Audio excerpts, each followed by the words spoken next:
Thank you for listening to Passing Perspective with Death's Apprentice. Being that this is a podcast about death, dying, and grief, some topics discussed may be triggering for some or not suitable for younger listeners, hence the explicit rating. Listener discretion is advised. Enjoy the show.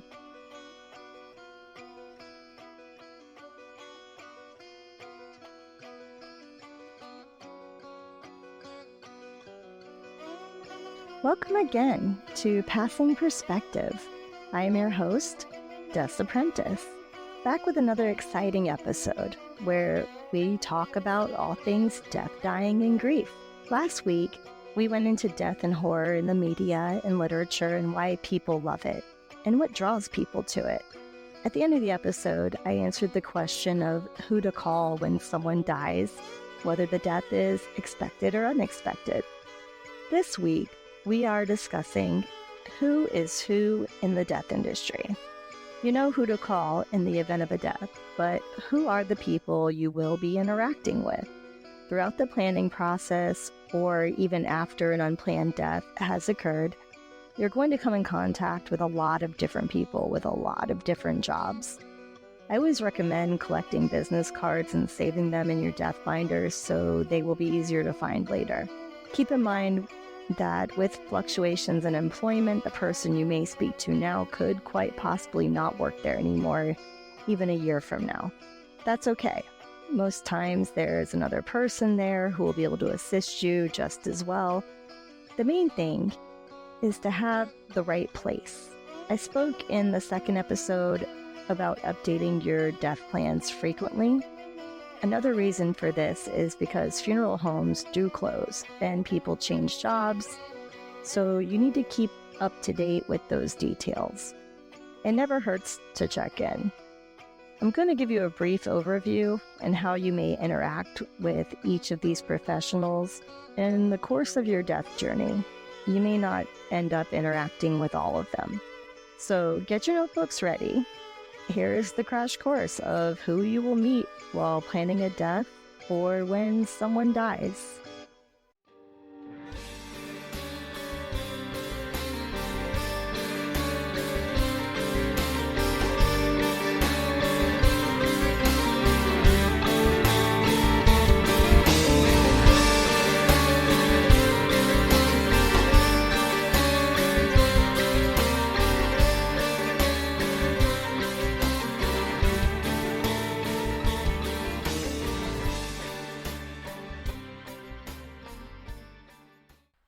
When you think of death, one of the first things you think of is a funeral home or an undertaker. You imagine a tall, grim guy lurking around a cemetery, not smiling, or even, based on experiences, a grim man who lives in a funeral home with his family, essentially doing all of the things. 6 feet under anyone? That show was pretty true to form regarding the funeral industry, and even the changes it was starting to face in the last few decades. The face of the funeral industry is changing. Along with it, the images we conjure of a funeral home and a funeral director. With the amount of death faced a day with an ever-increasing population, it is no longer practical for a funeral home to be a one-man show or even a small family affair. Now, those may still exist in some small towns scattered throughout the country, but even then, it is not actually a 24-hour venture. Like, man, even the funeral director needs a life outside of their work, right? With the decline in traditional funerals and a rise in the cheaper alternative of cremation, the industry is undergoing massive changes. Funeral homes are keeping less staff on payroll. The funeral director may do everything themselves, or they may hire out for some services. You may deal with a bigger funeral home or one that is being managed by a bigger company, complete with casket company sponsorships. Either way, the industry is struggling to keep up with the changes. There have been a few news stories lately about funeral homes found with lots of bodies improperly handled. I think there's been 2 in the last 6 months I've seen. And it's usually due to debt or an inability to pay. I actually am thinking I'm going to do a whole episode about that, about when things go wrong in the death industry. But for now, there may be a lot of people you come in contact with based on how things are changing in the future and now. In the funeral home itself, you may find an office person, many hats and names, but this is your phone and paperwork person, the one who keeps the business side of things running in the background and interacts with the public the most. This is the person you speak with first or you see first. Because even though funeral homes advertise as being open 24 hours a day, that is mainly in a death sense. Operations are barely covering business hours at this point, and very few funeral homes can operate staff at those hours. That being said, outside of normal business hours, Monday through Friday, 8 to 5, you are likely to get an answering service when you call. Generally, someone will be on call, but the answering service is there to ensure that they aren't waking up all night to calls about death certificates, but are waking up for the death calls, which brings me to the next person, the removal team. These are sometimes employees, but lately more and more removal services are popping up that are strictly for removing and delivering bodies for funeral homes or the death industry. It is like a whole industry in and of itself. Some places, it may be the funeral director that comes out, but those days are dying fast. Pun completely intended. You may or may not come in contact with the embalmer. These days, this is becoming more and more like contract work because while it is an art, with more people opting for cheaper alternatives or more natural alternatives, the traditional is becoming less and less, and they're finding less and less work just for embalming. Along with the staff I mentioned, there will also be apprentices, funeral assistants, maybe many other positions in the funeral home itself. Sometimes you may not go the route of the funeral home. There are so many companies dealing strictly with cremation now, and that is all they do. Sometimes they contract with funeral homes since the cost of cremation equipment is a huge investment, as well as regulations on locations and space locally. Not every funeral home has a crematory on site, so generally the funeral home you go to for cremation basically ships you off to one that does, generally at a rate lower than what you paid them and at a rate about the same as if you went to the crematory directly. You didn't hear that from me. Although, always do your homework. You may or may not meet the crematory operator. This depends on the place and regulations. Some places will let you view your loved one's cremation, but don't count on that. These cremation companies, some even being strictly online companies, basically allow you to arrange everything online and through email, and even pay online, and will include things with an overall price or package deal. Most of the time, though, this is strictly cremation and no other services are provided. This can also be the case with donation, whether you sign contracts in advance or after your loved one passes. They will cover a cremation and transportation. Sometimes you may only meet donation places when someone passes, and trust me, they will find you. Aside from inside the funeral home or crematory, there are also others you may or may not have contact with depending on the services you choose. If you're going a traditional route, you'll be in contact with a cemetery or other final resting place. Generally, plots, niches, etc. are pre-purchased. You also need to secure clergy in this, and cemetery plots can be difficult to secure after death. Just like with weddings, clergy may only do services for members of their congregations. Same with cemeteries, and some cemeteries have other restrictions as well, so it's important to really look into those when deciding. Last in this category is a florist. This is not so much a pre-planning thing, but it is a consideration when someone passes. The next group of people you may come in contact with are in relation to pre-planning. I've touched on some of these already in the second episode. The death doula is someone you can go to for basically end-of-life planning and advocacy for your death. They will assist through the end of life and after with grief as well, depending on their focus. Some focus more on some aspects of death, while others may focus on a different one. And it's usually based on the doula's background and interests. as death is so encompassing. There's so many aspects to it. Along with your pre-planning route, I mentioned lawyers, accountants, financial planners, estate planners, insurance people, and some of those you will interact with when someone passes as well. Along with those, you meet with pre-planning, another professional you may have contact with, whether for yourself or a loved one, is hospice.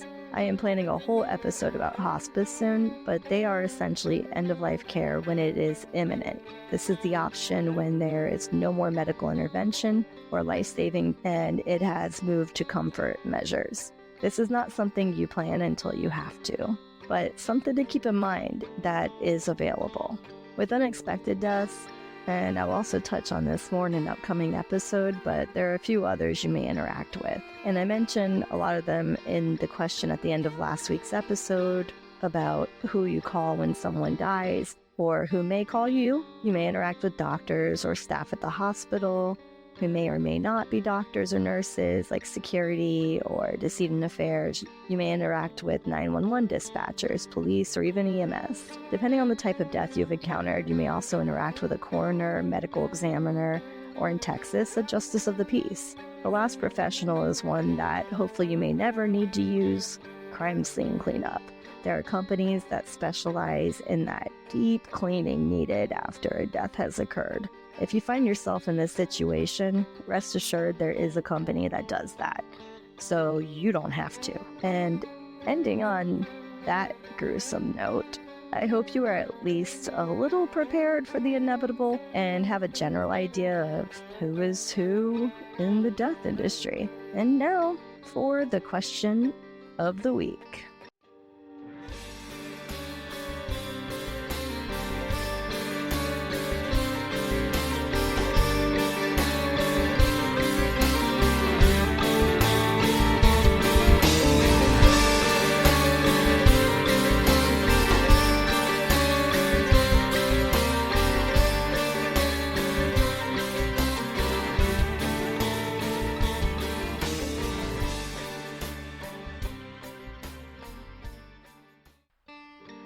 For this week, the question of the week is, what is the most interesting method of legal body disposal in the United States? In my death journey, I explored so many of these options, and I feel like there is a new option coming up constantly. No more is it just cremation or traditional burial with the church and casket and vault and embalming, but so many more things that you can do. Growing up, the big talk was being cryogenically frozen. I think it hit the news like possibly in the 80s. I'm not positive. I was a kid. I don't remember a lot. But it was about somebody doing it or some kind of scientific breakthrough. And in the end, it became like a whole urban legend about how Walt Disney was frozen. And then I heard it was just his head. And then there was this whole Futurama premise about cryogenics. It was kind of a big deal. But as I got older and internet became a thing, I don't believe that it is yet possible to be revived after being frozen. I'll have to look that one up because I'm really not sure. But it is a nice, comforting concept. But that definitely falls into the live forever category of death beliefs, which will come later. Back to current reality, there is no shortage of ways to dispose of a body that are legit. And not just that, there is a whole lot of things to do with cremains once a loved one is cremated. I will touch on a lot of these in the next episode and go into a lot more detail later. For now, just to get you thinking about possibilities, I talk to a lot of people, and I'm a weirdo, so generally the conversation it'll steer to death. And the topic of body disposal generally comes up. It's an innocuous, so what do you want to happen to your body when you die? It's not surprisingly one I hear quite frequently. And this is kind of just to get you thinking about possibilities, because I have definitely looked into this one. The one thing I hear a lot of people talk about is a Viking funeral. A funeral pyre. As you can imagine, a Viking funeral would present a lot of red tape and environmental concerns, open flames, and all that. There is also the consideration that crematory retorts operate at substantially higher temperatures than a regular open funeral pyre. Therefore, the whole process is probably not for the faint of heart. Based on some of these conditions and regulations and restrictions and the whole belief that death is unsanitary and that you can become a zombie if you breathe in the air near where someone's dead body was burned or buried, didn't you know that is actually how the zombie apocalypse starts? But regardless, one place was not afraid of all of that, and actually has, from what I've looked into, very little oversight on the death industry in general. I'm going to give you a moment to guess which U.S. state has the only legally operating outdoor funeral pyre in the whole country. If you guessed Colorado, you are correct. You can get your Viking funeral in Colorado. If you're looking for more information, you can check out CrestonEndofLifeProject.org, and under their services option, you can check out Open Air Cremation Site. You can find all of the details there, and I hope to maybe get an interview with them later. But for now, that is my take on one of the more interesting legal ways to dispose of a body. And now a quote. Everybody wants to go to heaven, but nobody wants to die. Unknown author.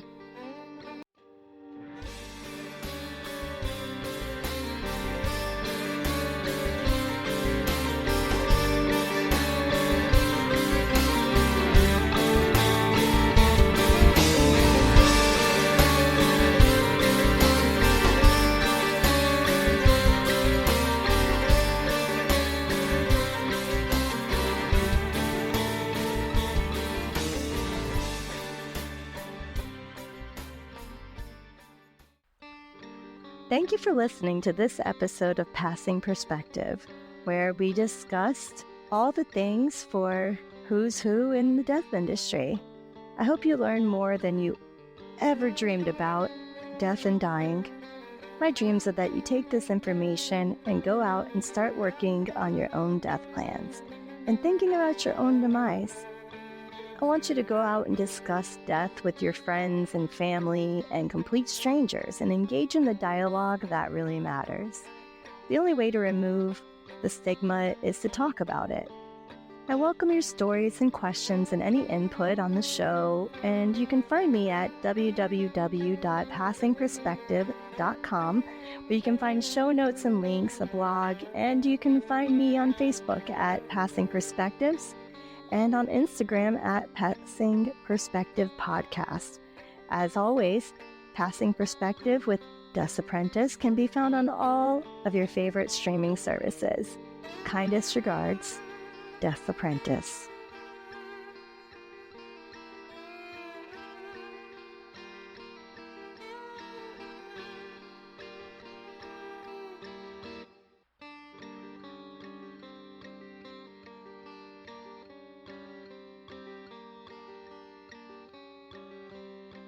Thank you for listening to this episode of Passing Perspective with Des Apprentice.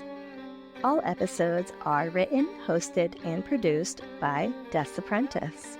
Music is A Calm Hellfire by The Wayward Hearts.